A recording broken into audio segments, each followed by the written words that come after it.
And hello and welcome everyone to the Daily 8 on this rather wet and rainy Friday. Phil Penarski here with the top stories of the day as we get set for the weekend and also the start of the new school year starting next week for many kids here in West Michigan. We'll tell you when this rain should stop in the next couple of days thanks to the help of Storm Team 8 in just a bit. But first, we have a few stories to get to, including our first story, which takes us to Kentwood, where a massive fire broke out at a senior living community Thursday afternoon. Flames took over one of the buildings at American House Kentwood just after 3 p.m., and we had crews out there for hours covering the fire as firefighters worked to put out the flames. They said that the fire actually probably started as an HVAC company, a third-party HVAC company, was doing maintenance work in the area. Thankfully, though, all 12 residents that were inside the building where the fire actually broke out were accounted for without any injuries. The Salvation Army and the Red Cross are now working with the community now to help in any way that they can. And from one rescue to the next, check out this incredible video sent to us by a viewer yesterday of a group of Good Samaritans rescuing a man from a truck after he drove into the Kalamazoo River. The driver had suffered a medical emergency when his truck fell into the water. That's according to law enforcement. And then a nearby group of bystanders acted quickly to save him. And you can actually see in the video coming up in a bit that they bashed out the back window of the truck just before the truck was fully submerged underwater, which allowed the man to get out just in time. Law enforcement credited the Good Samaritans with their quick thinking in saving the man's life. The driver was taken to a nearby hospital with non-life-threatening injuries, thankfully. And we have some good news to report over at Sullivan Field in Grand Rapids. The iconic West Michigan baseball field is getting some major renovations done to bring it back to its original glory, but it was originally believed that the grandstands, which had been there since the ballpark first opened back in the 1930s, would have to be taken down as there was just too much to repair. Well, that's not the case anymore. After working with some other developers, the grandstands will now also be restored along with the rest of the ballpark. Those who are in charge of the restoration efforts are now looking for some extra funding in order to afford all of the repairs now, and we actually have a way for you to donate to that cause right now over on our website. And Grand Valley State University has added a new member to their police department, and we got introduced to them on Thursday. This is Scout. He's a 2-year-old Labrador Retriever who is also specially trained as a bomb-sniffing canine officer. Scout went through training with his handler for about a month at a northern Michigan facility and is now working to keep the campus safe. Scout will also be part of campus events to try and connect better with the college's community. And I know the weather is kind of crummy out right now, but that isn't stopping one West Michigan event from taking off. Elena Cousineau joins us now with more on the Kalamazoo Balloon Fest. The Kalamazoo Balloon Fest started today and heads into this weekend. You'll be able to see tons of different hot air balloons take to the skies here in Richland.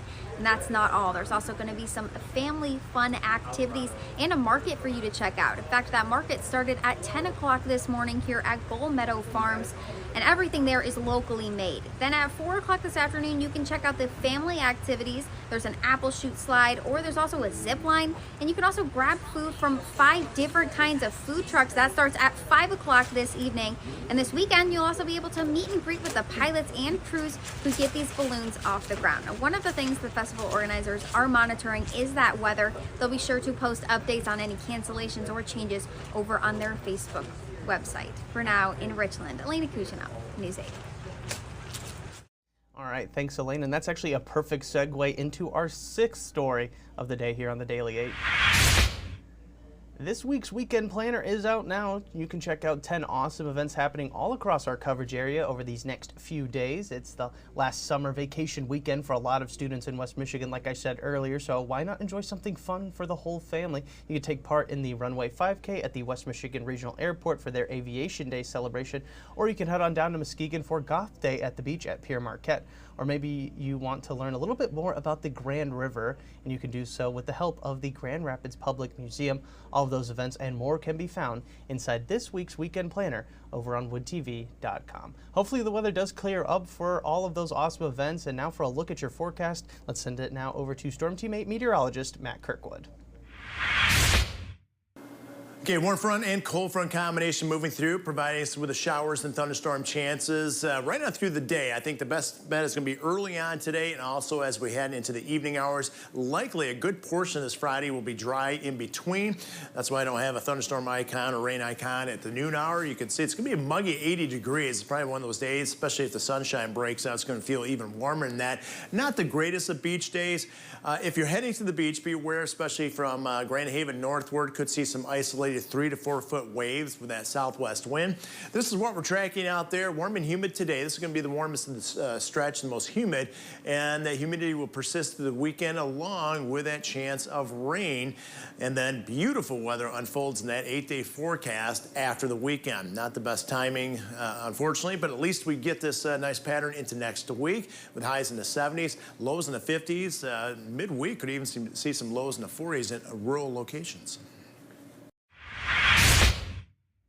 All right, thanks, Matt. And we have one last story for everyone, and it actually takes us on a bit of a trip. Archaeologists with the University of Michigan made quite the find during a trip out to Turkey, where they discovered a hoard of gold coins that are said to be roughly 2,600 years old. The team of researchers say that they hope this discovery helps clarify Persian history in the area. It's definitely a very cool find for sure, and you can see more photos of the coins right now over on our website, woodtv.com, and that's also where you can find more on all of these stories that we talked about today, as well as all the daily aids from this week in case you missed any of those. And that is going to do it for us today for this edition of the Daily Aid. I want to thank everybody so much for watching. We'll be back again on Monday with 8 more headlines for you. I'm Phil Penarski, and we hope you have a great rest of your day and an even better weekend.